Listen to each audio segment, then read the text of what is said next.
I just want to say welcome to everyone. Um, we did this last year and people wanted to hear more, so they were game. We're here. Um, so my name's Penny McMillan, and today's presentation is brought to you courtesy of the Bighorn Heritage Resource Committee. Members of the committee that are here today include Alice James, Councillor, public members Erik Butters, Dennis Apedale, Paul Clark, and myself. I believe our Bighorn Reeve, Lisa Rosefold, is here, and Councillor Rick Tuza, along with our CAO, Shayna Kelly, our Executive Assistant, Carol Pegg, who's hardworking and here, making sure that everything is right for us. I want to say thank you to the Beaupre Community Association for allowing us to have the hall today. We really appreciate that. And we have our friends and neighbors from the Stoney Nakoda Nation at Manithni who are going to speak and entertain us with music in the second half of today's program. So we're really pleased with that. The land that we are on and surrounds us is part of who we are. It reflects our histories. We honor the history and people of this Treaty 7 region. It is the homeland of the Ari Nakota, Tsuut'ina, Piikani, Siksika, Kainai, as well as the Métis and Cree hunters. A land acknowledgement is only one small step on the path to reconciliation. It is our hope that we inspire those around us to gain knowledge and build relationships. As a municipality, we commit to listening, learning, and strengthening partnerships with our neighbors, the Chiniki, Bearspaw, and Good Stoney Nations. We're very fortunate once again to have Doug Richards and Erik Butters telling stories and memories with us here today. Doug was born and raised on the ranch that his parents Jim and Tilly started in the 1930s. He lives there with his wife Jill. He's a horse rancher and raises rodeo stock at the Devil's Head Ranch. Sons Jimmy and Billy have also been involved in rodeo and stock contracting over the years. Erik Butters is a third-generation cattle rancher, also born and raised on the ranch. His two daughters and their husbands, Aaron and John, Alyssa and Jake, are involved in ranch business. Brother Lamont, also on the ranch, helps out with ranch work as well. So this afternoon's presentation will start with Erik, I believe, today, and switch over to Doug. And afterwards, we'll have a coffee break, about 20-minute coffee break, give or take. And I'll turn it over to Erik to start. Thank you. Well, thank you very much, Penny. It's a pleasure to be back among friends again. I'm going to have to sit down doing this because I got a bunch of paper in front of me because I can't remember anything, and I need to be able to shuffle this paper around. But I'm going to talk about the history of originally it was called the Aura Ranger Station and later became the Ghost Ranger Station. So the terms will be kind of interchangeable from time to time. If I happen to say Aura or happen to say Ghost, it's the same thing. And so I've got some information we've managed to gather up, and we've had a research outfit working for us on another project that came up with a lot of this stuff as well. So I'll start in 1910, which was a particularly dry year. There was very little snow the previous winter. It got hot and dry and windy in June and July. And I have a quote here from the Chief Forest Ranger, William Margaw. And he said, "This is the driest season I ever saw, and many streams that have not been known to be dry for the past 20 years have not a drop of water in them this summer. The Ghost and its tributaries were shallow compared to normal, so much so that they could not float the logs down the Ghost system to the Bow, as they had been in the habit of doing." And I'll remind everybody that the control of the forest didn't pass from the federal government to the provincial government until 1930. So it was administered by the federal government up until 1930, and that's Margaw worked for the federal government. In June, the forest began to burn. By July 23rd, a continuous line of fire existed for 20 miles from the fallen timber down to the Ghost Rivers. Timber and properties were lost, but no lives. South of the border, starting August 20, 1910, in 48 hours, 3 million acres were burnt and 86 people were killed. So this huge fire season of 1910 spurred action with the federal government. In 1911, the Forest Reserve and Parks Act was passed in Ottawa, and the Rocky Mountain Forest Reserve was expanded and divided into 5 sub-forests. Each had a full-time supervisor and a team of rangers. For the first time, rangers were expected to live in their districts in a ranger station. With this in mind, they decided to build a station at the Ora Springs. And I talked about that last year. They sent a fellow up, cut some logs, built a cabin to be the ranger station, and George Creighton, the local rancher, burned it down. And he said he was obligated to burn it down because the terms of his lease, and the same terms exist in leases today, grazing leases today, say you're not allowed to cut green timber nor allow anyone else to. So he said he was honor bound to burn the station down. However, they did appoint a ranger whose name was Gerald Fuller, and he became the first ranger in the Ora Ghost District in about 1913. He did not live in the district. He lived on his own property at the confluence of the Little Red and Grease Creeks, which I think is the property that Bates's ran their guest ranch out of for a number of years. Gerald Fuller was a British expat, and when the war broke out, he felt he needed to be involved. So he joined the Canadian Expeditionary Force and went to war in Europe. In June 1916, he was killed in action and his body was never recovered. His name is carved into the Menin Gate Memorial, and Fuller Pass was named for him. Now, Creighton died in 1915, so it was safe for them to build another ranger station. So they did that, and they appointed in 1916 a fellow named Jack Atkinson to be the new ranger in the Ghost and the Ora at the time, and he oversaw the construction of the ranger station, the ranger house, which according to Canada Department of Interior, and I quote, in part by location, construction, and cost, is one of the most satisfying buildings in the district. Atkinson held the job as ranger for 19 years. Now, the director of forestry at the time, back in 1911, published a document stating what the ideal forest ranger would do and what his qualifications would be. And I have them in front of me. He should be between the ages of 25 and 40. He should be sober. He should be able to read and write.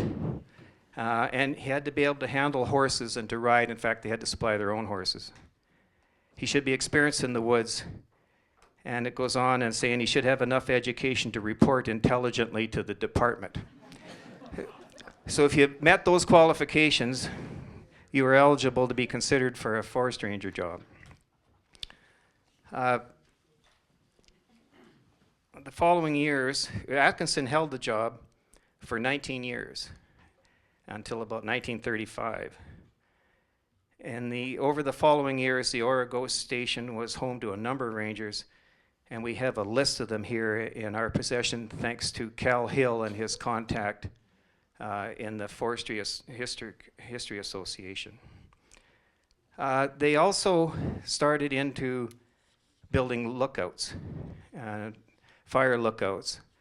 And a fellow by the name of Arthur Shantz was the first lookout man on Black Rock Mountain.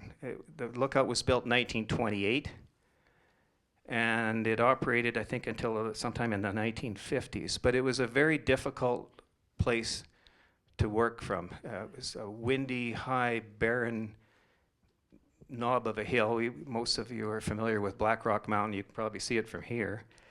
And it's uncertain how Arthur Shantz became involved with the Forest Service, but at the age of 52, he made the trek up Black Rock Mountain and became the first lookout man.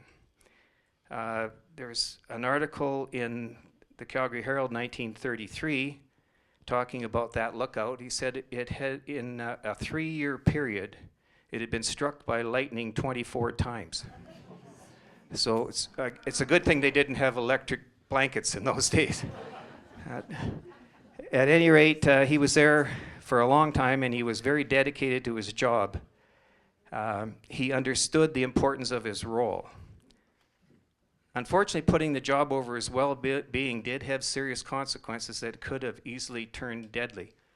A new gasoline stove had been fitted in an attempt to battle the cold conditions at his cabin. And just after Arthur had lit it for the first time, a call came in over the radio that he had to answer. By the time he turned back to the stove, he found it had caught fire and gasoline was dripping out.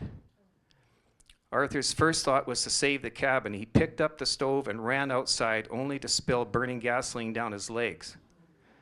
Unable to beat out the fire on either the stove or his own body, Arthur made the decision to grab the offending appliance and hurl both it and himself off the mountainside, preferring a quick death from the impact over a slow one from flames.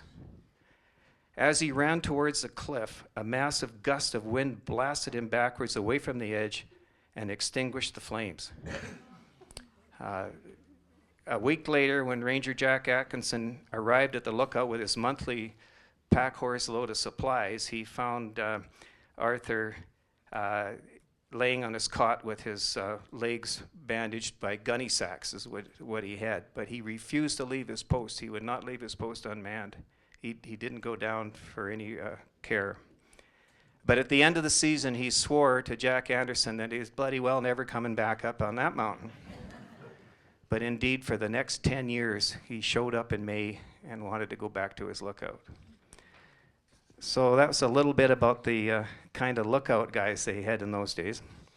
Now, as I mentioned, there was a series of rangers that we have names of, and I want to talk about Ray Hill at the moment. He first came here in 59 or 60. We're very fortunate to have his son Cal Hill with us, and Cal and his brother Cam grew up at the ranger station. Ray was head ranger for 3 years, or for 16 years at the Ghost. We're indebted to Cal and his contact, Bruce Mayer, for getting all these names organized for us. The rangers that were appointed into districts like the Ghost, and Ghost's not the only one, there were several of them, but it's the one that we know about here, became valued members of the local community. They became just part of the community. And I'll talk a little bit about Gordon Matthews, who was ranger at the Herald Creek Station for a period of time, and then went on to the Ora, and then he retired ultimately out of Kananaskis. But while he was at the Herald Creek Station, a pack of wolves came in and killed one of the local ranchers' cows. So word was passed on to Gordon Matthews, and he rode down and checked it out and agreed that it had been killed by wolves. And in those days, forest rangers they did everything, and Fish and Wildlife was part of it. And so he strung some bed sheets over some willows and made it kind of a blind, and he sat in there all night waiting for the wolves to come back, but they didn't. But he sat in there the second night, and the pack of wolves did come back, and he shot one of them, and the rest of them got the message and quit the country. So you can believe that when the ranger went to that kind of effort for individuals, the community really appreciated that and remembered it and made themselves available to help out rangers if they needed it. The rangers as I said, became part of the community. They went to community events. They went to weddings and funerals. And later, when we got so modern that we had school buses, their kids rode the bus, as did Cal and Cam, 7 in the morning till 5 at night, school day for these kids at that time. And the local ranchers helped out the rangers as well. And I can remember my dad talking about the ranger, and this would have been in the 50s, came down one evening and said, "Can you help us out? There's a Boy Scout lost in the district." So the instructions were to come up with a horse, a sleeping bag, a rifle, and be prepared to stay for 3 days and help hunt for this kid. So the next day, my dad and others in the community showed up and were assigned areas to search, and they searched all day in heavy overcast and rain and could find nothing. They found no trace of him. But the second day, the clouds broke and lifted, and the sun came out, and the kid spotted the Mockingbird lookout, and he walked up there. And the lookout man was able to radio that he had him safe and sound. They also helped out with fires from time to time, and it was just part of the deal. Now, of course, the rangers, like all humans, are not exempt from manifestations of the human condition, shall we say. And often they had, the wife and kids had to live in town so the kids could go to school, and the ranger lived alone at the station. And that was the case with Jack Atkinson. It was there from 1916 to 1935. But his daughter later in life said that the summers she spent at the station were the happiest times of her life. And so that was often the way it worked in the stations. There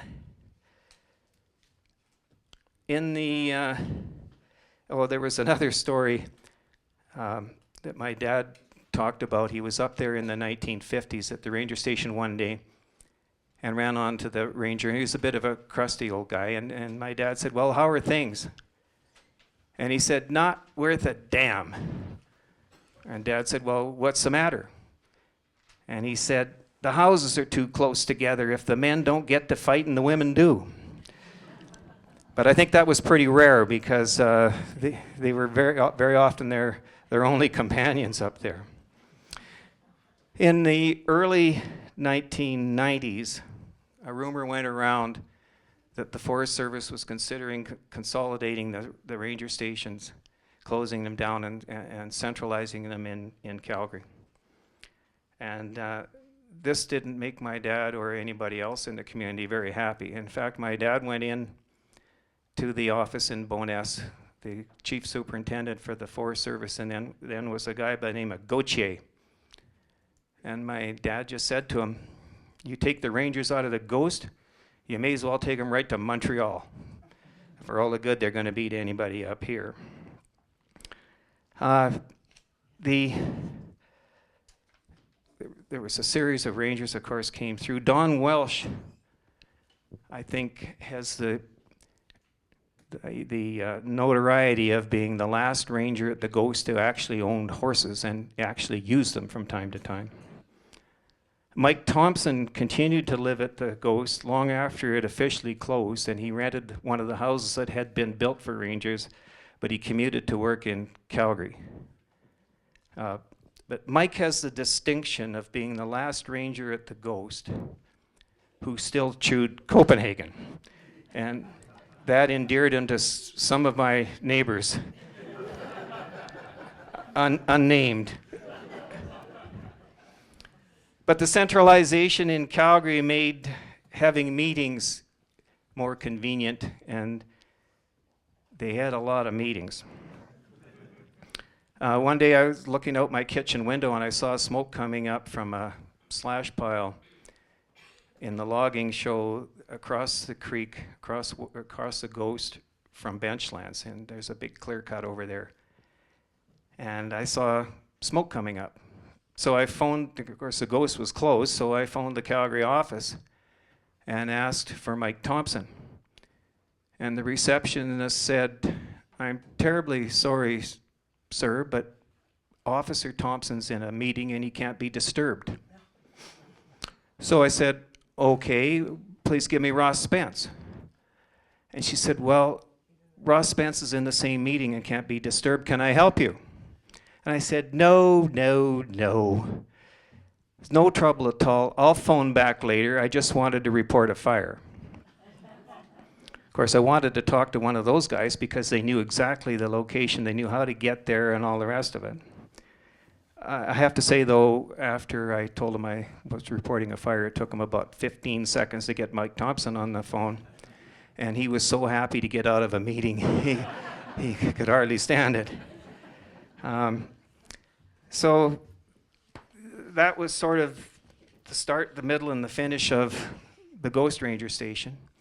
And again, it was a community thing that we valued highly. And it doesn't exist anymore. In fact, I'm sorry to say, there's only one ranger that I've even met. So they're still out there. They're now specialists instead of being generalists. So there's one guy that's in charge of this and one guy's in charge of that and all the rest of it. But we don't see them too often. But anyway, that's my little bit on the ghost. And Doug has some stories to add as well as some other stuff.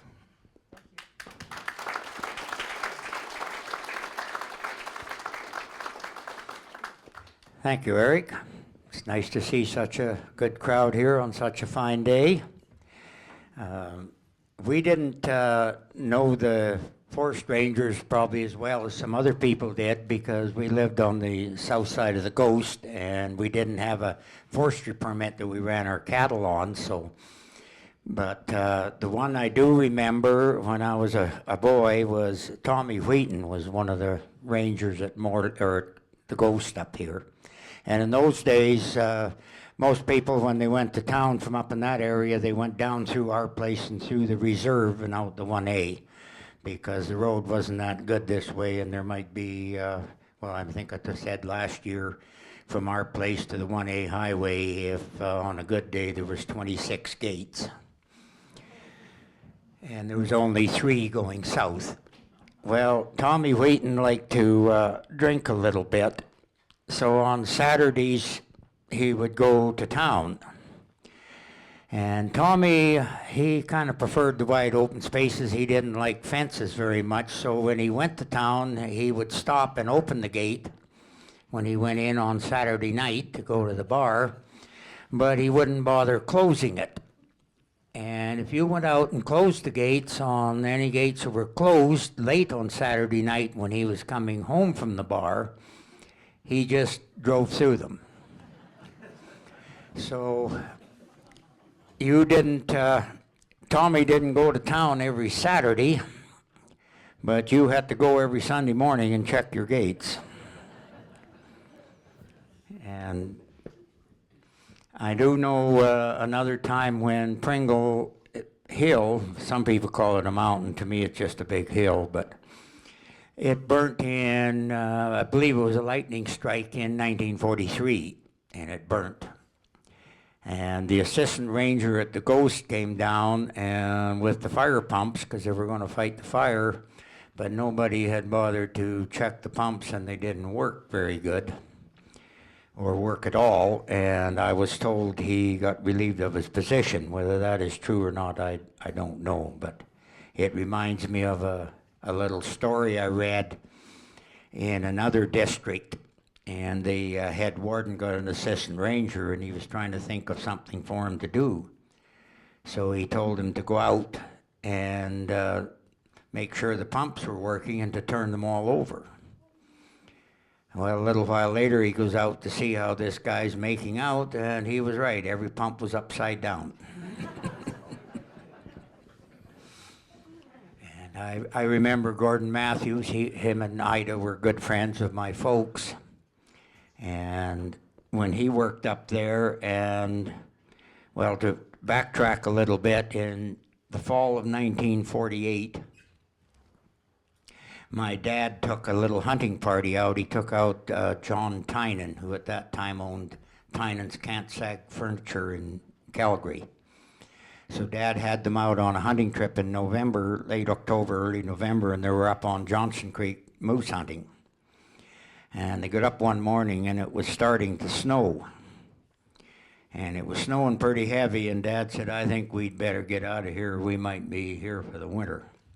So they packed up and they left and they got home. And when they got up the next morning, and this was early November, there was 3 feet of snow on the ground. And Mr. Tynan he had a car that was at our place, and he had to get back to town. Well, there was no way that car would move in all that snow, and there was no snow plows or anything that day, so Dad hooked up the team and hooked it to the front of this car, and between old John driving the car and Dad pulling with the team, and they got pretty near down to Morley, to where it opens up and breaks off into the Bow River. And the snow was pretty well gone down there. There wasn't much. So old John said, well, he said, I think I can drive her from here, Jim. Thanks for the help. Popped the clutch out, and the car didn't go anywhere. He'd burnt the clutch out in fighting the snow getting down there. So Dad finished pulling the car all the way to Morley, and they put it on a flat car at the train station and shipped it into Calgary that way. And there was a lot of horses in the country at that time. They weren't really worth much. And nobody really did anything with them because it was kind of getting to the modern age. There were still a lot of Bar C horses or quarter circle D horses running in the country. And my Uncle Audley told me one time he thought he had probably 400 head with his brand on them, besides the ones my dad and my other uncles and my grandfather might have owned, plus other people's horses that were running here. And in the spring of '49, Gordon Matthews was at the ranger station, and he decided to ride up to Meadow Creek, where Brewsters were they had a winter horse camp at Meadow Creek and were wintering their horses. So when he left the ranger station, he rode down through the Bar C and took what we call the high trail, which is a trail along the side hill of that big hill west of the Bar C ranch. And he rode along there and rode up to Meadow Creek to see how things were going. And he said afterwards he didn't think on the whole trip that he was out of sight of a dead horse. Killed him by the hundreds that winter of '48. And I guess history might repeat itself, because in '95, it started snowing on the long weekend in November, and when it quit at home, we had 3 feet at our place. And I was looking through one of my little notebooks here a while ago, and I'd kind of kept track, and by the middle of January, we'd had 52 inches of snow at home. And it didn't really warm up, and the snow was deep, and I'd acquired a horse that fall from a lady. He was a big hunter type horse from a lady down around Millerville. She thought he was kind of an outlaw and make a bucking horse. Well, I got looking at him around there, and I got looking at the snow, and this horse stood 17 hands. So he was a big horse, and I thought, now's a good time to ride you, because you're not going to buck very hard in this snow. And if you do get me down, it's not going to hurt very much. And I rode him quite a bit that winter, and most of the time my feet were dragging in the snow. That's how deep it was. And there were still quite a few wild horses west of our place in what we call Broken Leg Lake country up there. And so I thought, well, I'd kind of wander over there and have a look and see what I could see. Well, about the first part of January, there was a little cloud went through, and it didn't really hit where we were, but it hit west of us, and it rained, and it put a crust on that snow. And I was over there one day, and well, it took me 3 days to break a track to get to the top of the hill west of my house, which is only about 3 miles. And I had about 4 different saddle horses, and by the time I got them legged up and got in shape, I thought I'd get down the other side to Broken Leg Lake Creek, and I got down in there, and I got myself in a position where I had to get off. My horse quit me, and I had to get off and break trail for a little ways and wade through the snow and break the crust, get turned around, get out of there, and I'd break a little trail till I was played out, and then I'd get on my horse and break a little trail till he got played out. And I finally got back to the track I'd made, and I got home.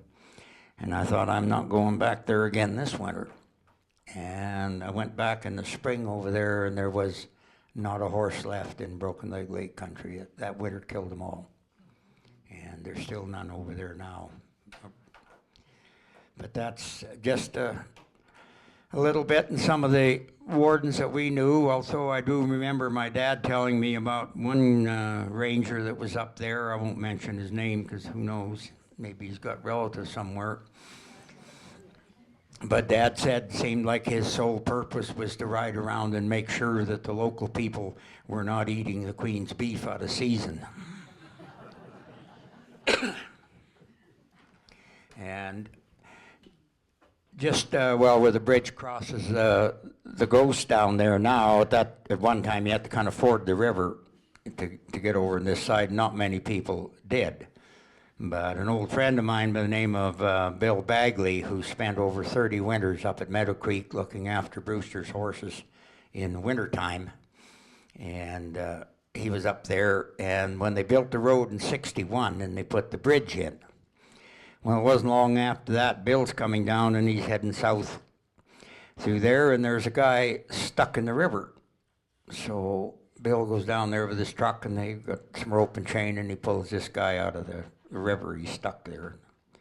And the guy was kind of embarrassed a little bit, and he said, thanks for the help. Kind of sorry I got stuck in the river. And Bill said, well, that's okay. He said, I've been stuck in that river myself a time or two, but not since they put the bridge in.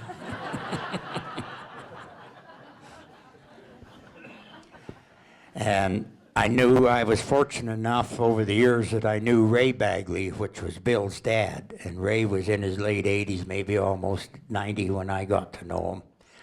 And he'd come out once in a while and stay with Bill, or he would come out when we were at Seabee. And Ray took a liking to a colt Bill had there one day. So he wanted to know if he could have this colt. So Bill said, sure, you can have him. So Ray said, well, I'm going to call him Rustler. So when we moved to Seabee, we have to leave up at Meadow Creek because the permit was only till into May to run horses there, so we had to move everything down to Seabee, and then of course it would be a month or so before we could go to the mountains for the summer dude season, so we were at Seabee for about a month. So Ray is out at Seabee one day, and he's looking at this colt, and oh my, that's a fine colt. He said, Bill, he said, I want you to castrate him for me. And Bill said, well, we usually wait till they're 2. This colt was just a yearling then. No, Bill, I want it done now. So Bill said, okay. So Ray goes back to town, and a couple of days later, Bill said, well, I guess we'd better castrate that colt. So we threw him down and did the job, and a few days later, Ray comes out for another visit, and it was one of them kind of a cold, windy days there. The wind can blow down the Bow Valley there at Seabee anyway. Ray's out, and this colt is standing by the granary. He's kind of humped up, and Ray, he goes over and he's looking at him and looking at this colt, and then he looks again, and finally he turns to Bill and he said, Bill, I have changed my mind. I don't want you to cut that horse until he's 2. Bill said, again? And Ray said, beg your pardon? And Bill said, again? And Ray's looking at this colt, and he had a cane. And he pokes this colt in the ribs, and he said, oh, you poor little bugger.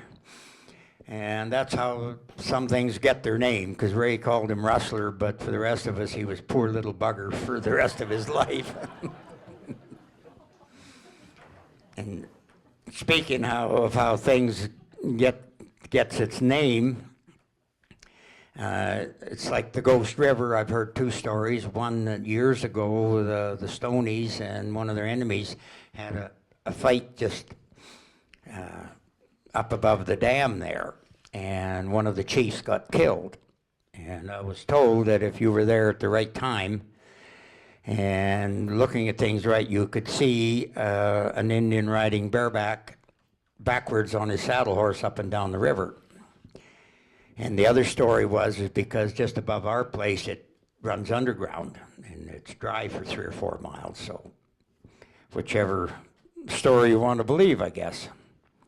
But it's just like up behind the hall here, there's a little coulee up here they call Jackass Canyon. And there's 2 stories of how it's got its name. One is that years ago there was a fellow working in this country and he had a little string of pack mules and he was doing some packing for people and that. And when fall came, he didn't have any more business or any use for these mules, so he just turned them out up here and wintered them up there. And that's how Jackass Canyon got its name. But my mother said there was a different version. And the version my mother told me was that there was a couple of guys going through this country with a string of mules. And they camped up here one night. And the next morning when they got up, the mules were gone. So they decided one guy should stay and pack up camp and the other one should go look for the mules. Well, they couldn't decide who was to pack up camp and who was to go look for the mules, so they decided to flip a coin. Well, they looked through their pockets and their junk and everything, and all they could find was $1 silver. So they threw it up in the air, and one called heads and the other one called tails, and when this dollar landed, it landed on its edge, and it rolled down a gopher hole, and they dug out Jackass Canyon looking for it.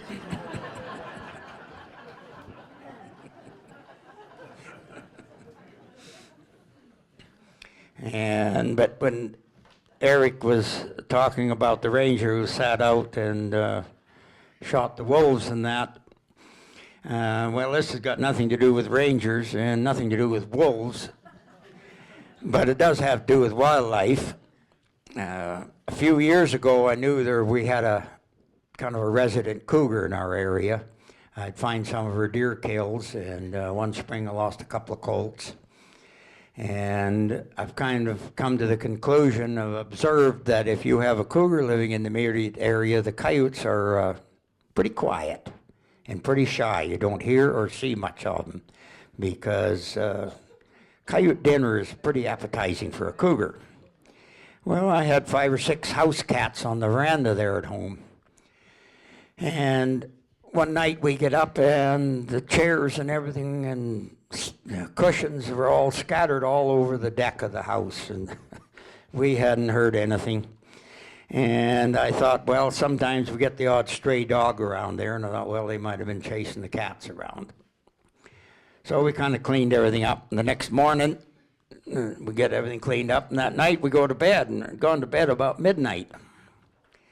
And I hadn't been in bed very long, and all of a sudden I heard a commotion out on the deck. I could hear something thumping and running, and then I heard something run down the deck on the south side of the house and started around, jumped off the deck, and then I heard, help! And I looked out the bedroom window just in time to see this old cougar going underneath the eaves of the house with a house cat dangling out of her jaws.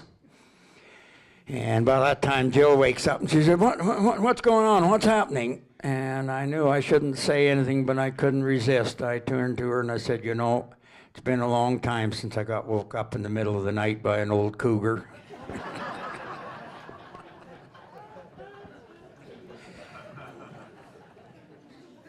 My wife has got the neatest way of showing her affection for me.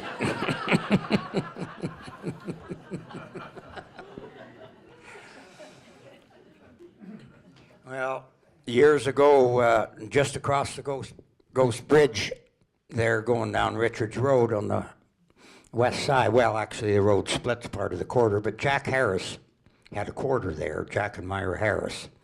And there was also an old Irish fellow that had a little cabin on the place and lived there. And you can well imagine, back then, Jack Harris was an Englishman and Jack Cooley was an Irishman, so you can kind of know how well they might have got along back then. Well, old Cooley, he was pretty well retired. He just got a little bit of a pension and he had no vehicle or anything, so anytime he needed to go down to Morley to get a few groceries or his pension check or whatever, he kind of had to rely on the neighbors. So one fall, he asked Dad, somehow along the line, Cooley had acquired a little black horse. And he wanted to know if Dad would ride him for him that winter and break him to ride. He said, and that way I'll have a saddle horse when I want to go down to Beneath Knee. I can just use my own horse. I don't have to rely on the neighbors. So Dad took this horse for the winter, and he rode him. And that winter, Jack Harris had built himself a brand new log barn, just built this log barn. Well, Dad takes the horse back to Cooley in the spring, and he said, Jack, he said, I wouldn't ride this horse. He said, he is not trustworthy. He said, I rode him all winter. He said, I don't think you should go be doing anything with this horse. Well, a little while later, old Cooley decides he's going to go to Morley. So he goes out, he asks Jack Harris if he can tie this horse in the barn for the night. And Jack said, yeah, I guess you can. So he catches this horse and he ties him in the barn. And this is where I learned at an early age that there's always two sides to every story. So he ties the horse in the barn. And we happened, not long after that, we happened to be over visiting, Dad and I were over visiting Jack Harris. So Jack takes the story from here, and he said, yeah, he said, Cooley tied that horse in the barn. He said, and I was looking out the window next morning because he said, I know you told him this horse wasn't trustworthy, so I wanted to see what was going to happen. He said, and I watched and I watched and I watched for a long time. He said, and Jack never came out of the barn, and the horse never came out of the barn. So he said, I went over there to look. And he said, and there's Cooley in the manger with an axe, and he's chopping this horse into pieces, and he's throwing him out over the manger. Because during the night, this horse had got into the manger and got upside down and died. And Harris said, I told Cooley, I said, why don't you just borrow my team, take the manger apart, and skid him out? And Cooley said, the SOB went in over the top, and he's coming out the same way. Well, after we'd visited with Harris a little while, we go over to see how old Jack Cooley's doing. So we're visiting, old Cooley's telling Dad his side of the story. He said, I go out in the morning. He said, I tied that horse in the barn that night, and I go out in the morning, he said, and he's upside down in the manger dead. So I went up to Harris, and I asked him if I could borrow his team and take the manger apart and skid him away. And Harris told me the SOB went in over the top. He can come out the same way. But anyway, that's how he came out, in pieces. So I learned, like I said, at an early age, there's two sides to every story.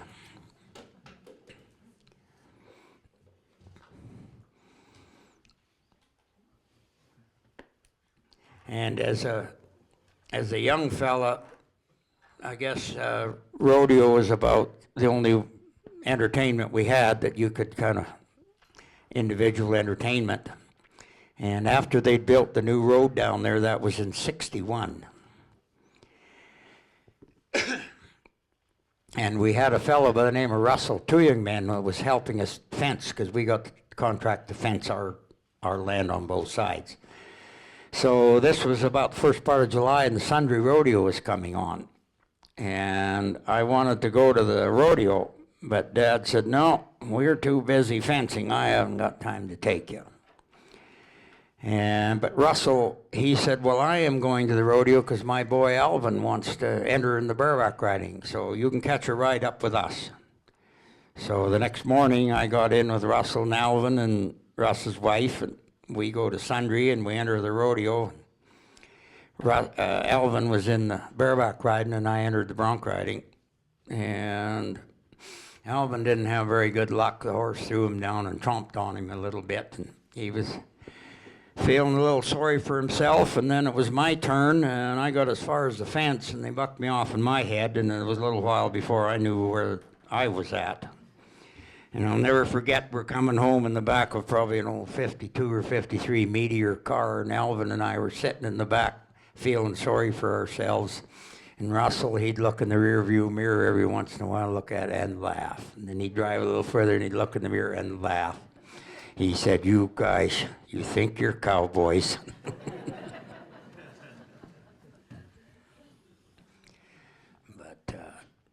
I'm reminded of a story I heard one time about this guy. This was down in Tennessee, and you know they talk kind of slow and drawl down there. And this fella, he had this dog, and he was a big dog, and he was a tough dog, and he used him for hunting coons and wild pigs, and he could fight a little bit too, and there wasn't a dog in the country that could whip this dog.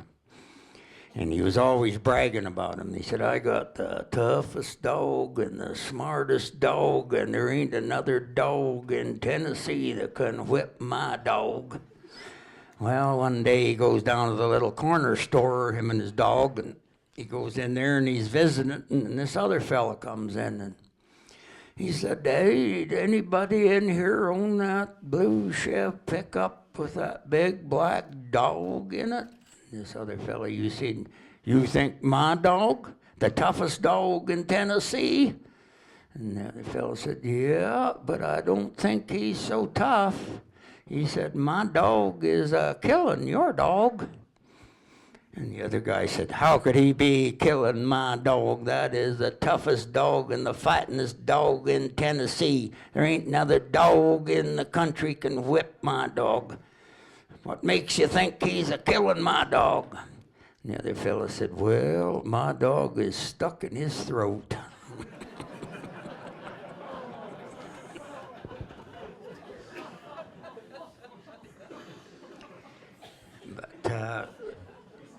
But that's, and years ago, like that was our entertainment. And when we rodeoed, and the rodeo grounds at Morley at that time was on the north side of 1A highway with a little, kind of a little town site is there now where they put some houses and that in there.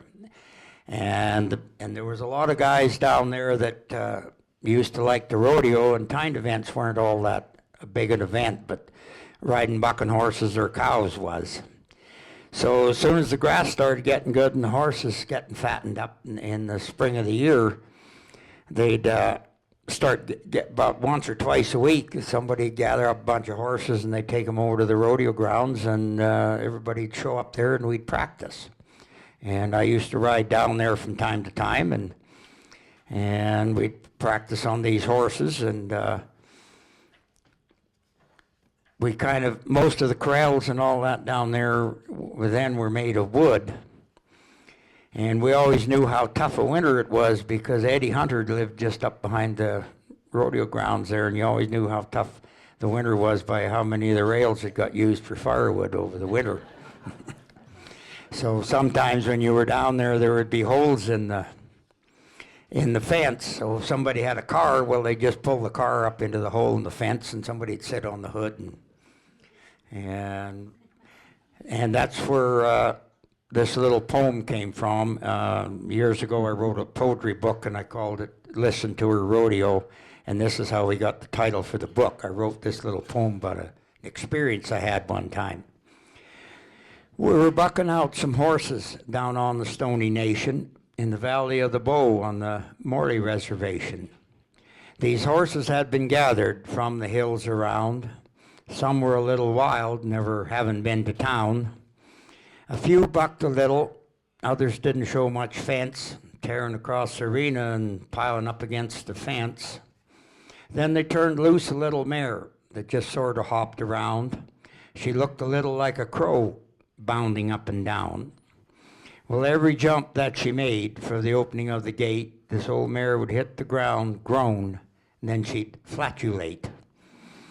Well, an old fellow sitting beside me, he was really enjoying the show. He pokes me in the ribs and he says, Dougie, listen to her rodeo.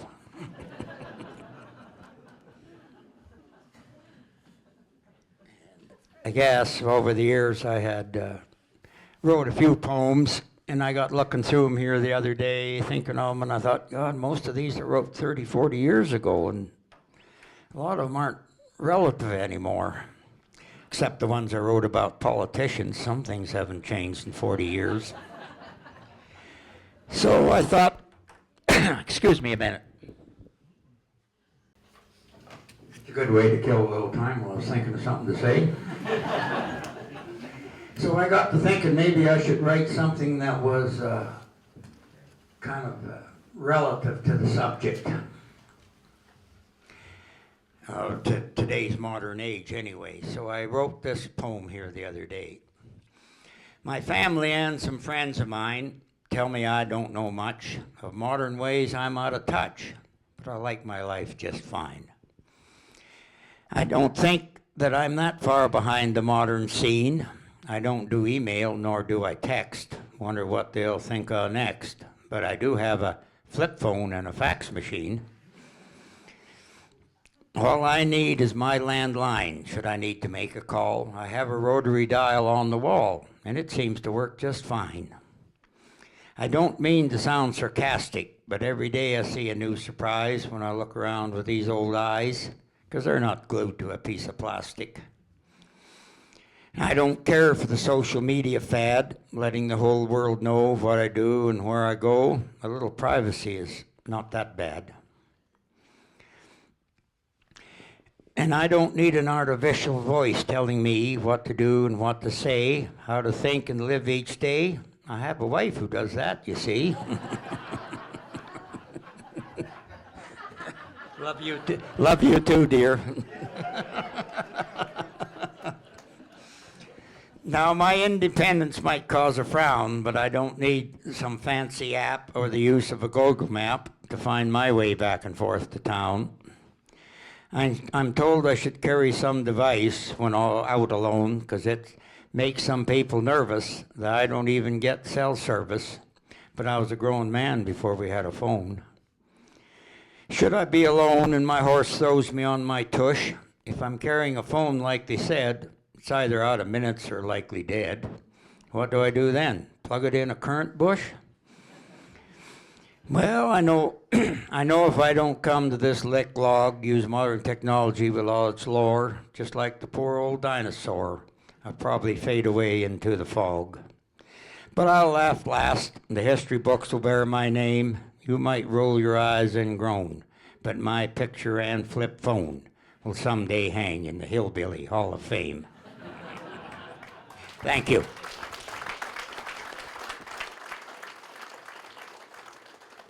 I thought probably since we were talking a lot about the game wardens and that, I should do this little poem that I wrote years ago entitled The Game Warden. I was batching on a horse ranch. It was getting late on in the fall. One day the local game warden stops in to pay a call. He says he's out patrolling, making sure no one commits a sin. I said, I'll put the coffee on, why don't you come on in? Well, while the coffee's boiling, we proceed to get acquainted. I begin to think these wardens aren't as bad as they've been painted. Well, the time it passes quickly. Next thing you know, it's getting late. I said, you better stay for supper, I'll cook us up a bait. He said, that sounds good to me, 'cause I ain't had no lunch. Don't make nothing fancy, but you can cook up quite a bunch. I said, I'll fry some taters, cook us up a steak, heat another pot of coffee, and some biscuits I will make. Now, we had been a-visitin' for most of the afternoon. As I start in to cookin' supper, silence invades the room.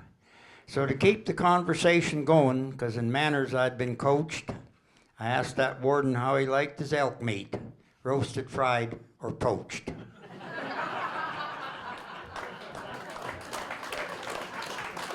Thank you. Okay, thank you very much, Doug. I've just got a very short story about one of the Stony elders that my grandparents knew, and we were very fortunate living just on the south side of Rabbit Lake. Rabbit Lake, I think, is sort of a special place for a lot of the Stonies, and we got to know a lot of the ones, particularly the ones that came to the Rabbit Lake area. And one of the friends of my grandparents was a fellow called Noah Goat. And in the late 30s, there was a sawmill run by Rex Kendrew that was located not far from my house at the time. And my grandfather worked there, but he also supplied the beef, and they needed another beef. And this was in January. And so he got my grandmother to ride up the valley about 5 or 6 miles north and bring down a fat, dry cow so they could butcher it to supply the meat for the sawmill. And although they didn't have a thermometer, they didn't know at the time, it turned out it was 40 below. And my grandmother rode up the valley the 5 or 6 miles and found a little bunch of cattle he had up there and cut out this dry cow and started following her down. But it was bitterly cold, and the hills are high on both sides of that valley. There's very little sunlight that time of year. And she was freezing up, and she'd alternately put her hands under her saddle blanket and do whatever she could, put her feet back in the horse's flanks a little bit to try and warm up her feet. But she was in serious trouble, and there was Noah Goat who had a little camp up there then, and he'd seen her ride up the valley and knew she'd be cold. And when she was coming back down, right in the middle of the trail, just on the east side of Rabbit Lake, there was a huge bonfire, and no sign of Noah Goat, but he was the only person around. So he knew that she would get cold, and she would be in serious trouble, and he built this bonfire for her. And my grandmother claimed till her dying day that Noah Goat saved her life. And so she was always fondly remembered him for that. Now we're going to move into the second part of our deal, and we're going to invite Alice Kaquitts and Tom Snow to come up here, and they've got a few stories to tell, and then we're going to go into Watson, who may have a story or two, and some fiddle music. So Alice and Tom, would you come on up?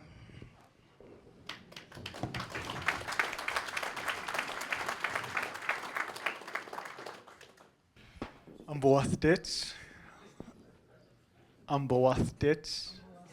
Oh, Daniats. Yes, yes, king abits anya bus. Jina isnis it's gabits. Naga when winza and artaya hibine. Neministian we need to hibit awad nebis it's in the na pijabit in minching sibi na humintia. I'm trying hibi one ne ministni unchast or mastiamnen unchasta in tabine. Jedagun don't turning down as in come here. Untagin abik de one, and to hangais ne moncochi, watching amit na eden to hanga togadam, watching amit ne minching sibi minchung shiko, in tojak bobit ne, zeth no gabis in so one moncochi, ye udo cabin, it's in the Udawaginats nagane, unsangavit ne. So on both dates. That was my coffee order. If someone could go and pick that up quick. So my name is Thomas Snow. I'm from the Stoney Nakoda Nation, and my parents are Tom Snow and Alice Kaquitts. And so my mother has invited me up on stage here to join her as she shares some stories. We are on the radio. We're co-hosts of the show Nakoda Impressions on CJWE. That's FM 88.1. If you're into old-fashioned country music, 88.1 is your station, best station in all of Alberta. And there is going to be prizes if you listen closely at the very end of this. And I think if any group would appreciate this as a door prize, I think this is the group. Because I'll be having this out there. And if there's any group anywhere that I think they would get excited, I think this is the group here. So we're going to have 2 of these. That's right, 2 of them. For you. If you listen closely, though, you have to answer you have to answer correctly. So I'll pass it over to my mother, Alice Kaquitts, here at this time. Amboathdits dagunchawa. Isnis itiaps mis iagitsubini. Ne mankutsinin hamintasta higitabni. Duhandus na neninkumintawan. Interna isnis ipats itin. Tanuskan iwa aktat. It's in. I just wanted to say that whoever's taking the coffee order, can you please include some cookies for my son here.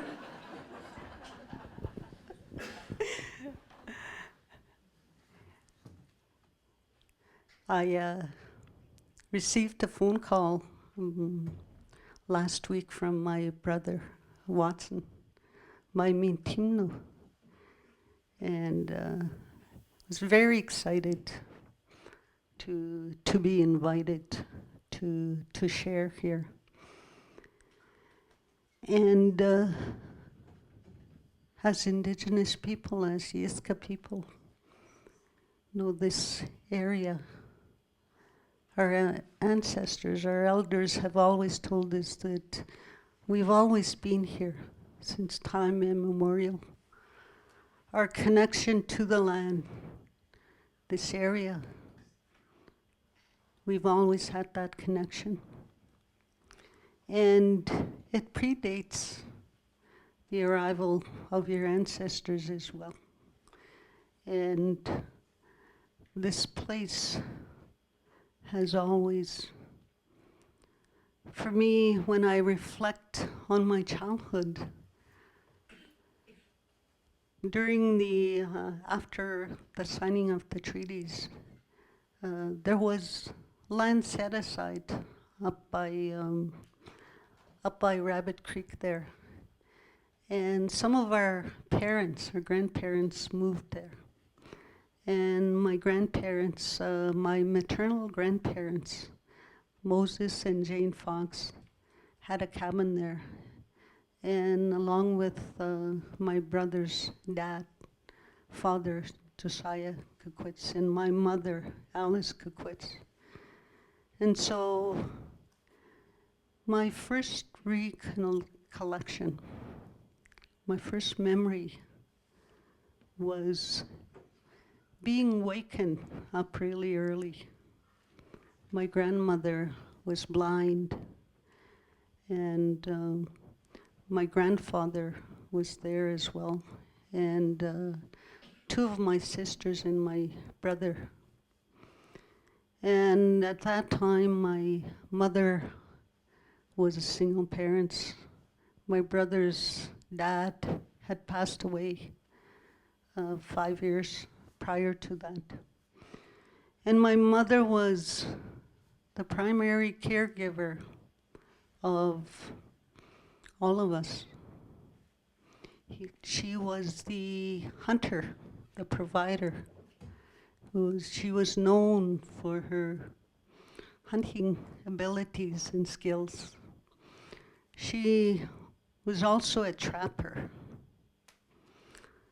a horsewoman, a gardener, a farmer. So we grew up, my brother and I grew up and was raised by this strong, resilient, Indigenous woman. And she was very well grounded. My mother never spoke a word of English or chose not to learn. And so those memories, what had happened that morning was my mother had gone out to hunt. And on her way back, just where we used to live in this log cabin or a house, and my brother, this house for me was very beautiful. I was up on a hill, and it had 2 rooms. It had the main bedroom, living room, and then you had the little kitchen when you come in. And for me, at that time, that home was one of the most beautiful places that we called home. And my brothers once told me, remember that old log cabin we used to live in? And I thought, gee, it wasn't that old. But anyways, what had happened was my mother had gone out, and on her way back, she had encountered a bear and 2 cubs. And the bear mother became very aggressive, and my mother didn't have a choice, so she took that bear down. And later on, I think my brother had stated that my grandpa had to take the other 2 cubs as well, because he knew that they wouldn't survive. But no, those were the memories that I had of my mother, of how resilient and strong she was. And compared to the social conditions on the reserve in our community, and how self-sufficient she was. Growing up there in my early years, the only world that I knew was that world where we were a community. We all knew each other. We valued that friendship, that love. We all looked out for each other, for everyone's survival. As a child growing up there, when I reflect, that was one of the most safest places, because as children, the land was our playground. The land protected us. We knew the land, even as children. No, my brother and my cousin Barney were the older ones. And so, and Reg, Creighton, my Uncle Joe's children. So they lived on this side of Rabbit Lake, and we lived on the other side. And we were, at that time, we were the only children there, 1950s and 60s. And we were both born there in that little house there. Same with my siblings who have passed on. But growing up there as a child, we had a beautiful childhood. We felt so safe. The outside world didn't exist for us because of where we were. Everything that we needed came from the land, the landscape. Today, we didn't need the toys, the technology, the iPads to keep our kids occupied and busy. Our playground was venturing out. And at that time, my cousin Irene and I were the only girls there. So the older brothers, our older brothers, were always very lucky, yeah, in a way, because they had horses. I think 1 horse or 2, no saddles. So wherever we went, my cousin and Irene and I, we'd have to walk while they rode on horseback. So I don't think they ever asked us if we ever got tired or needed a ride. But no, as a child, we felt that sense of innocence that every child should feel in their home. We knew the land, the landscape. We knew where the springs are in that area. We knew when the berries, certain berries weren't ready for harvesting. We knew the hills. We knew in the evenings, especially at night, we'd often sit by the hill there and watch the fireflies light the lake, and you'd see all these lights come up, and you could sit there for hours. And this place felt so welcoming for our people, those that lived there. And so the toys came also from the environment.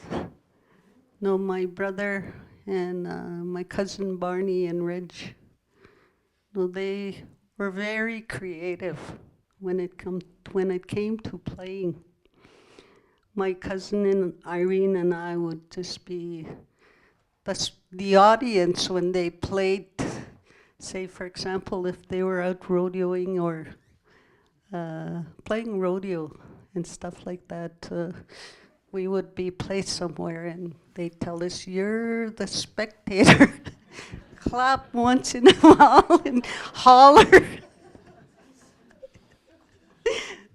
Those were one of the most treasured memories that I have, of being an innocent child and how our people had lived.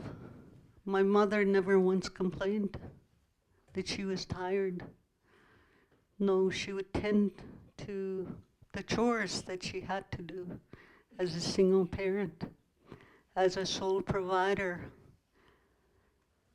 Making sure that the trap lines were set, making sure that the rabbits were snared so that my grandma could make stew for all of us.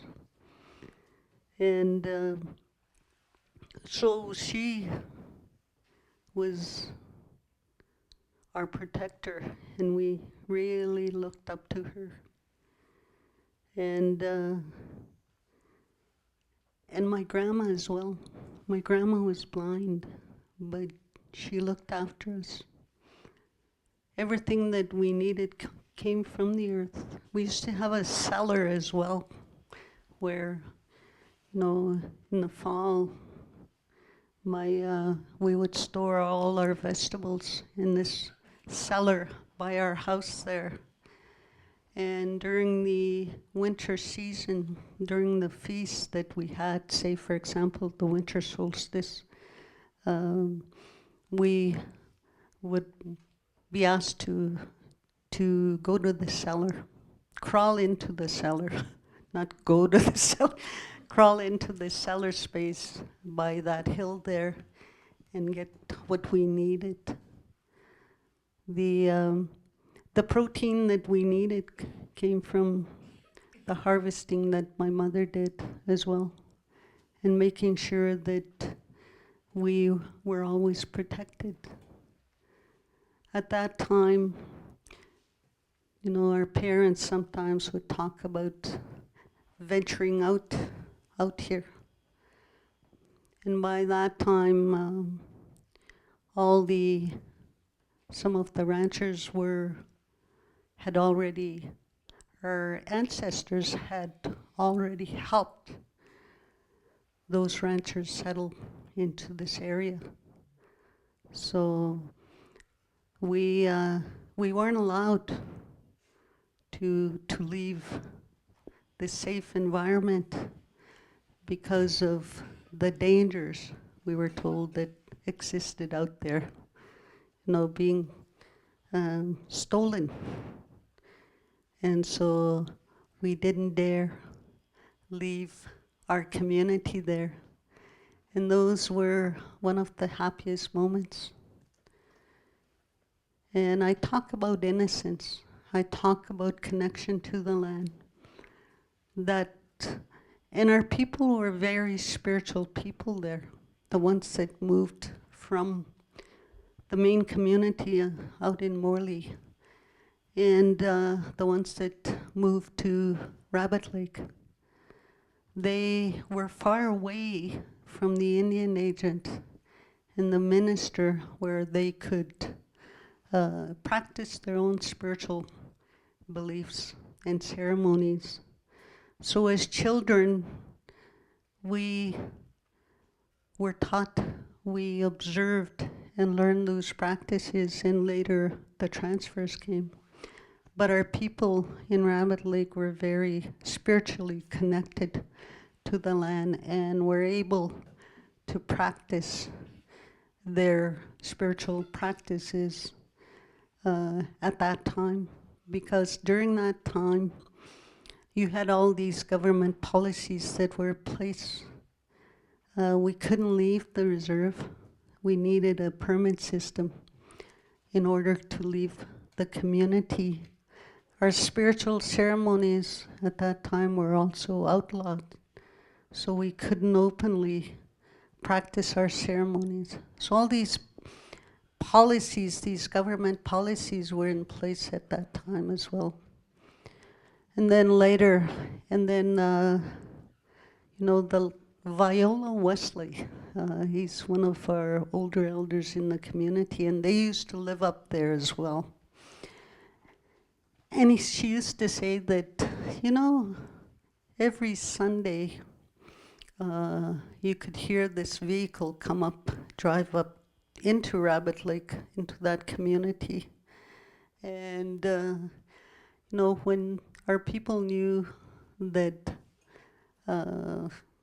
they'd wake up early Sunday morning, and most of the spiritual people, the older ones, or whoever wanted to go, would go out into the woods.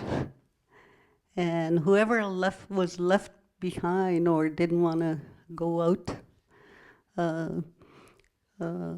they were forced to gather at this house and have Sunday service with the minister. And so a lot of our elderly people just wandered off and didn't come home till late Sunday afternoon when they knew the minister had left. So, there's a lot of good memories of that connection. For me, it was, I think, Rabbit Lake,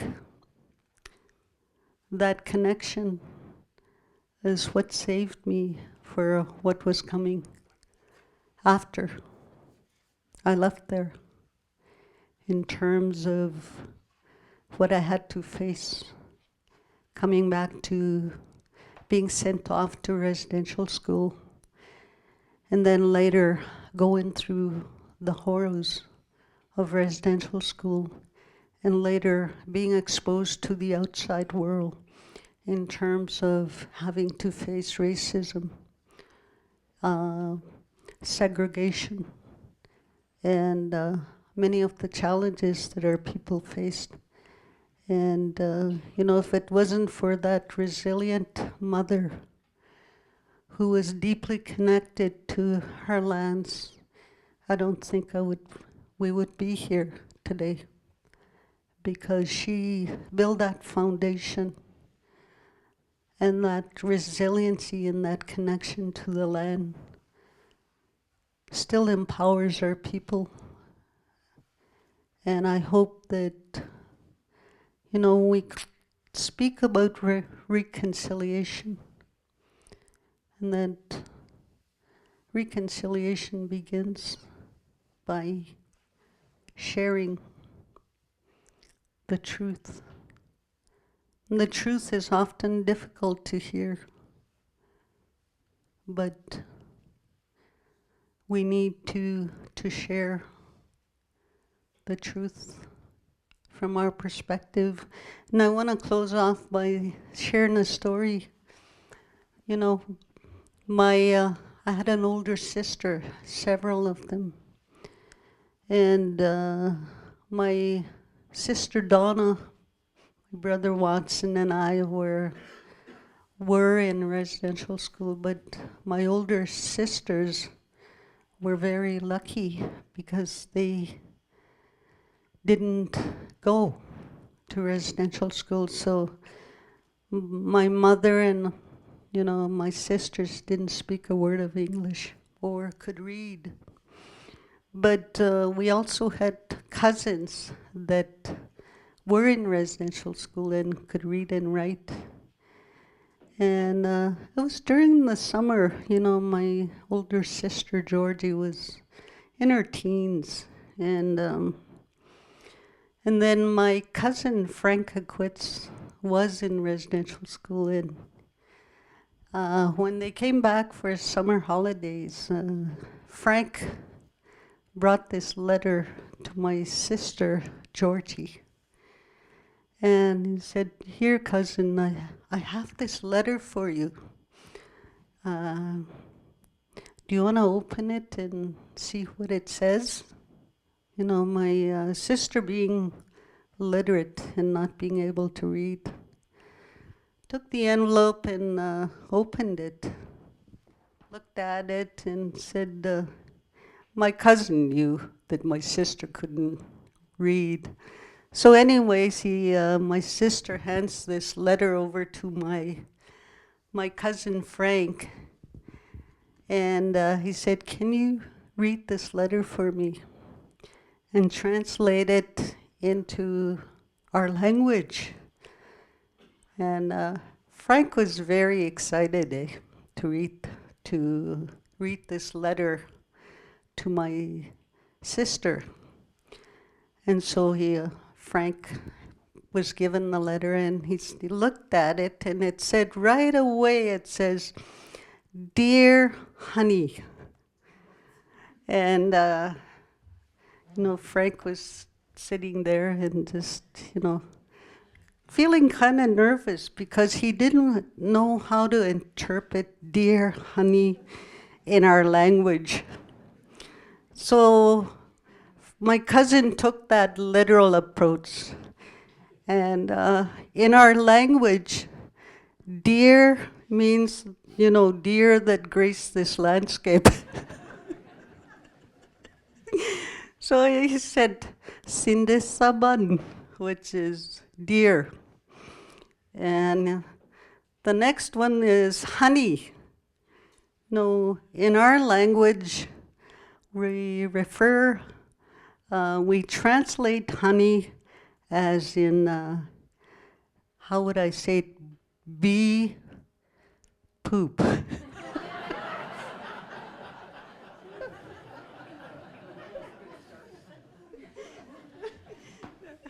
So, and then after that,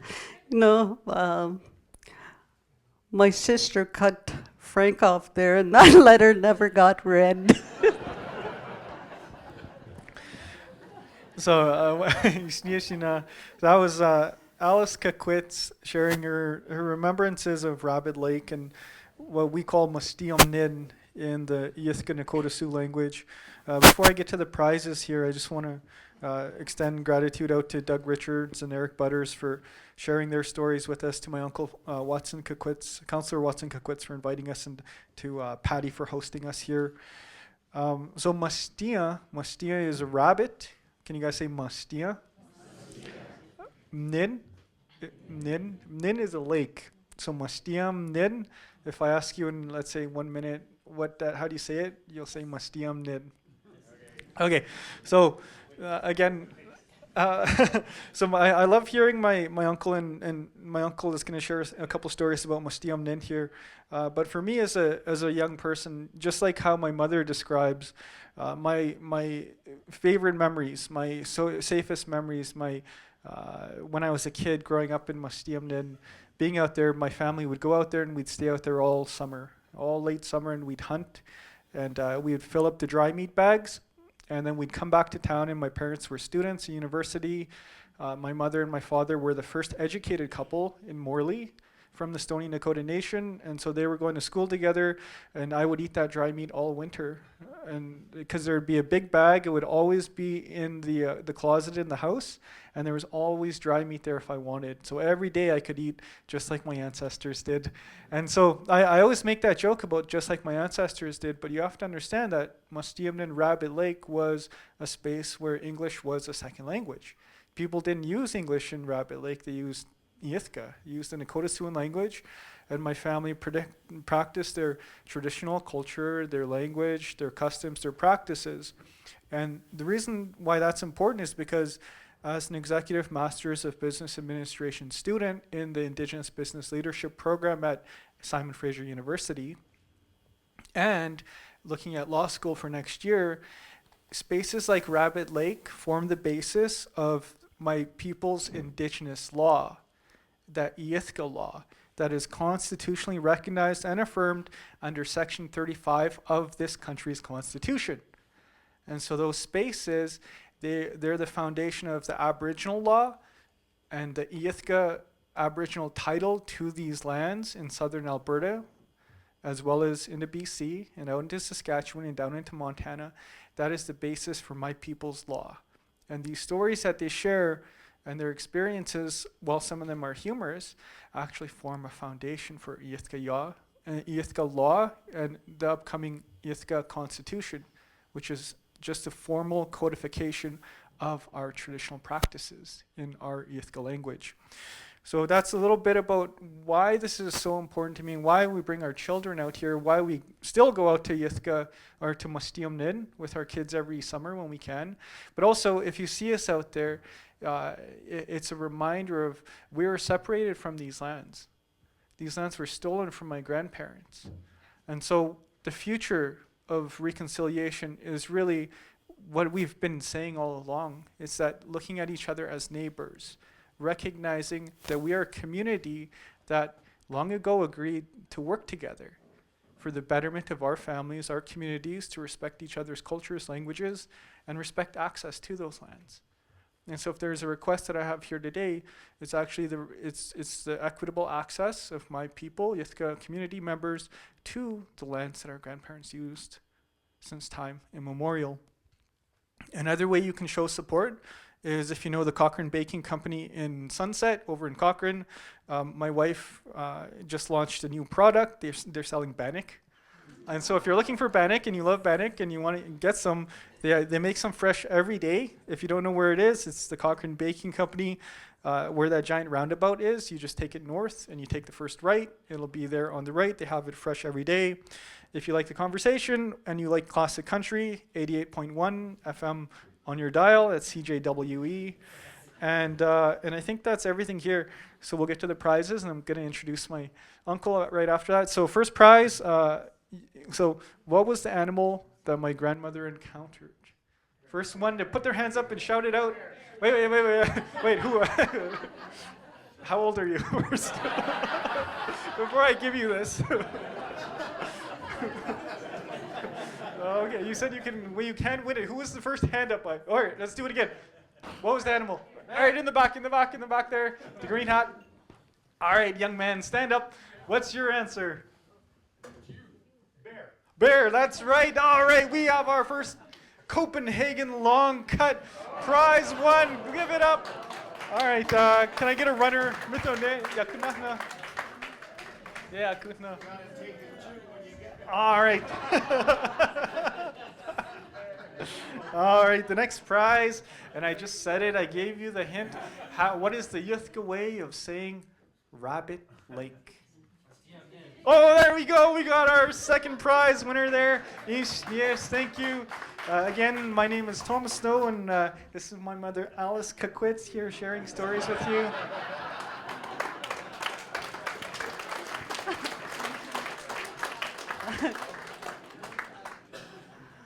I guess we were gonna say, with the prizes, we all know who chews tobacco here, but we won't mention any names. All right, we've got a special treat here. Nixon Watson's gonna be sharing some stories and some fiddle music, and we've got a Métis jigger in the house. She's a professional jigger, travels the Métis circuit, competing out at the Belle of Batoche. Is that what you're called? Out at the Métis gathering in Batoche. Shalom Hope is going to be doing some jigging as well. But if you could give it up for Councillor Watson Kaquitts. I'm Kaquitts. I'm honored to be up here again.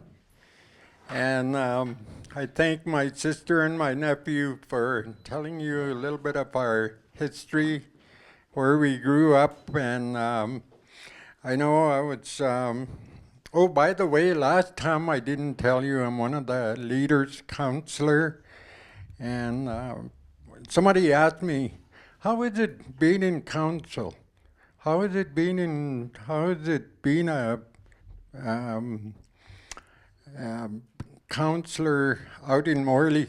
I said, my answer was, shame, shit, different day. I said, but that's part of politics.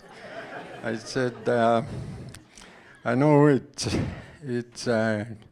politics is kind of not for everybody.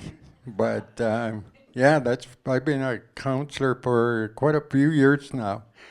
But yeah, I'll just tell you a little bit of growing up around here. I know a few farmers, ranchers, and just like one of my first job was my grandpa used to go stooking. They called it stooking. I think all of you know. And my grandpa, I used to go with my grandpa. And we used to stook for Laurie Johnson. And I used to try and help. And that was my first time working, out in a ranch. And then I worked for Pierre Ima. I seen his name out there, and yeah, it just brought back memories. I used to work for him, and me and my stepfather used to work for him, stacking bales and whatever. And one time we were loading up the truck, and I heard something in the back, and here there was a snake there, a garter snake. Boy, I just dropped that hay and I took off to the truck and jumped on the truck. And here my stepfather found a rock and killed that snake. And Pierre was pretty upset about that. He said, why did you kill him? He's really harmless. And I just don't like snakes, my stepfather said. But anyway, and then I worked for Bob McDougall, and also George, I think his last name was Dutchick, and we used to fence for him. And yeah, I remember all these ranchers that we used to work for. Pierre was my favorite boss, because he used to tell me his funny stories. And one time they were coming back from Cochrane. Back then they were driving a team of horses. And it got dark, he said. But it was a bright moonlight. And they were going here past Beaupre Hall, right in that area when the horses got spooked of their own shadow, he said, and the horses took off, he said. And I told my wife, hang on, and he was trying to stop them. And anyway, those are some of the stories he told me. Oh, and another time they were going here, and up on the big hills here, we called it, how do you say it, pine? Chamtaimpa. How do you say that in Pine Ridge? I think that's what we called its hill.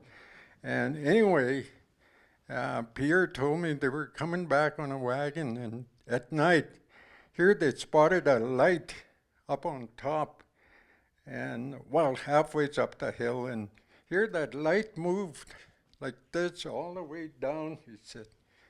And he said, I think that was a UFO. He said, what do you think? He told me. I said, I don't know. I said, but anyway, yeah. And I'm just proud to be up here. And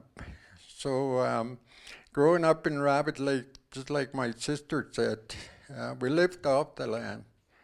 And my mom used to grow like vegetables and stuff like that. And every morning my mom attended that garden. She used to clean it, water it. And one morning she was doing that, and here I went with her, and she started screaming, coming back this way, and come on, let's go. And I said, what? I kept saying, what? And she was kind of running. And before we got to the house, she said, there was a really big snake there, she said. But yeah, those are, and I remember my sister Alice was talking about, we used to play rodeo, and me and my cousins, Barney Fox and Reginald Fox. Anyway, we chased this little colt, and my other cousins, bigger cousins, they were cowboys, and we always seen them practicing riding. Wolford Fox, Ken Fox, Joe Fox, and they were pretty good bronc riders. So we thought, we'll try.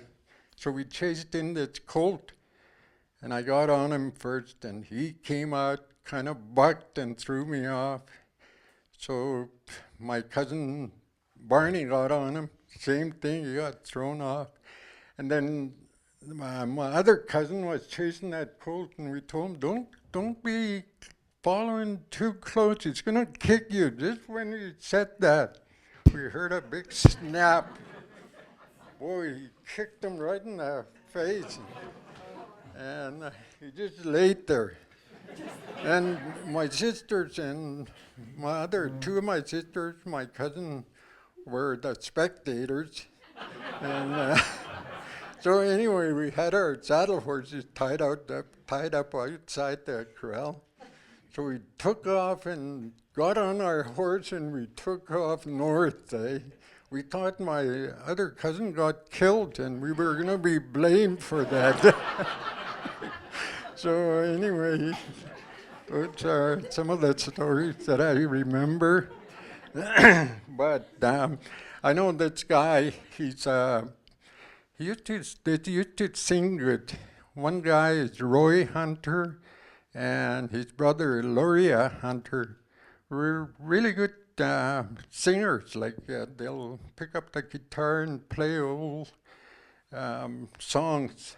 And so anyway, they were going to play at this, I think it was in Kootenai Plains. I don't know if you know where Kootenai Plains is. That's west of Rocky Mountain, it's way in the mountains. Anyway, there was something going on there. And they were going to sing, and they introduced them, and Loria got to the mic and said, well, he kind of introduced himself, and he said, we're not really good singers, but we sure make a lot of noise, he said. So I'm not a very good player, but I sure make a lot of noise.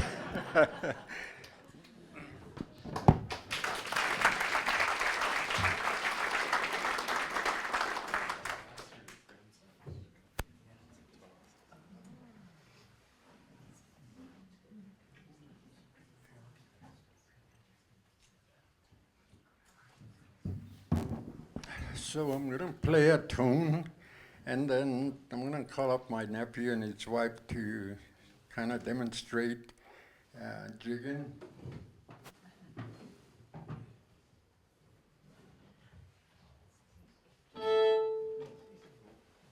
That loud enough?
So this next tune, they're gonna be jigging. So if you want to see them dance, if you can't see them, you can stand up and watch.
So this next one will be a heel toe polka.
Okay, this next one will be Métis two-step.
Thank you, Snitch. I'll play one more and I think I'm done.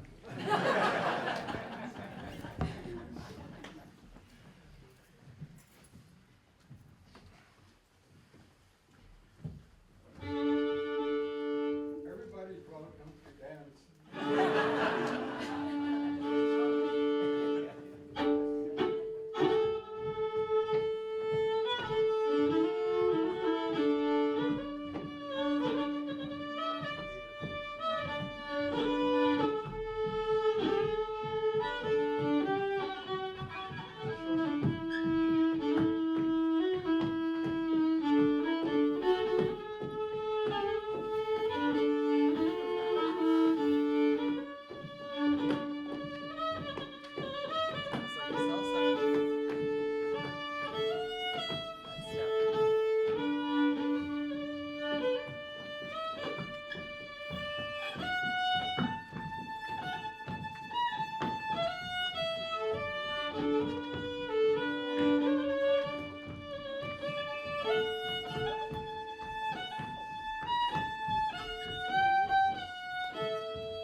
Hello.